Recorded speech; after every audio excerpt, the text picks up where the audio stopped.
বিসমিল্লাহির রহমানির রহিম। সকল প্রশংসার মালিক আল্লাহ তাআলা। আজকে এসেছি আমার আরেকটি নতুন পানের খেতে, যেখানে মোটামুটি পানের অবস্থা, মাথার অবস্থা অনেকটা ভালো, শিথিল, বড় পান ছাড়তে শুরু করেছে।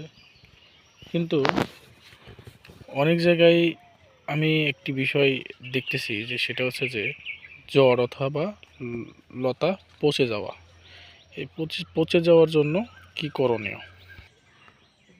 মূলত আসলে কেন লতাটা পচতেছে, পচার পরে লতার কি ধরনের আকার হচ্ছে সেই জিনিসটা আমি আজকে আপনাদের দেখাবো। সেটা হচ্ছে যে যখন পানের লতা পচে যায় তখন এমনভাবে শুকিয়ে যায় এবং হচ্ছে জড়ের ভিতরে এইভাবে তাকে দেখা যায়। তো মূলত এইটাকে হচ্ছে আমরা ছত্রাকজনিত পচা বলে থাকি। এই ছত্রাকজনিত পচার জন্য আমরা কিছু ওষুধ ব্যবহার করতে পারি। এই ওষুধগুলো হচ্ছে যেমন সিনজেন্টা কোম্পানির আছে, রিভাস, হ্যাঁ, করমিল একটা ওষুধ আছে। এটা কড়া ছত্রাকজনিত ওষুধ নিয়ে ইউজ করতে পারেন আপনারা, তাহলে দেখা যাচ্ছে এই রোগ থেকে আপনারা খুব তাড়াতাড়ি মুক্তি মিলবে। আমার এই পানের খেতে আমি সর্বদা হচ্ছে এই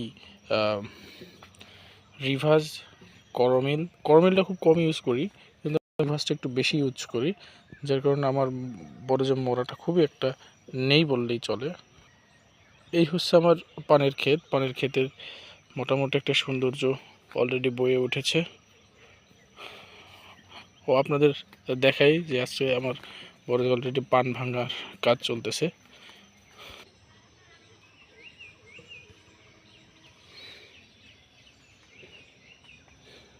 আমি এই পানগুলো এখন গোছাবো। আমি 2 ঘন্টায় মোটামুটি 70 থেকে 80 বিঘা পান গুছিয়ে ফেলতে পারি। পানের ক্ষেত মোটামুটি সবই আমার। ও আচ্ছা, যেটা বলছিলাম, পানের গোড়া পচা, এই তো আপনারা এইখানে দেখলে ভালো করে লক্ষ্য করতে পারবেন, এই যে সুন্দরভাবে পচে গেছে। এগুলো বেশি বেশি করে রিভার্স দিতে হবে। রিভার্স দিলেই এটার ভালো একটা ফল পাওয়া যাবে। আমাদের এই অঞ্চলে, কুষ্টিয়া দৌলতপুরের অঞ্চলে সর্বদা রিভার্স বিষটা বেশি প্রয়োগ করা হয়, কারণ রিভার্স বিষে প্রচুর হচ্ছে ছত্রাকজনিত একটা মানে কার্যকরী ক্ষমতা থাকে, যার কারণে মোটামুটি পানের একটা ভালো একটা পার্ট চলে আসছে আল্লাহর রহমতে। খুব অল্প দিনের ভিতরে এই পানটা চালে চলে গেলে আমরা আবার আষাঢ়ি বরজ নামাই দেবো ইনশাআল্লাহ। সবাই ভালো থাকবেন, সুস্থ থাকবেন, সেই দোয়াই করি। ভালো থাকবেন। আসসালামু আলাইকুম। আমার চ্যানেলটা অবশ্যই সাবস্ক্রাইব করবেন। আর পান বিষয়ে কোনো তথ্য জানতে হলে অবশ্যই আমাকে নক দেবেন, আমি চেষ্টা করব সমাধান দেওয়ার।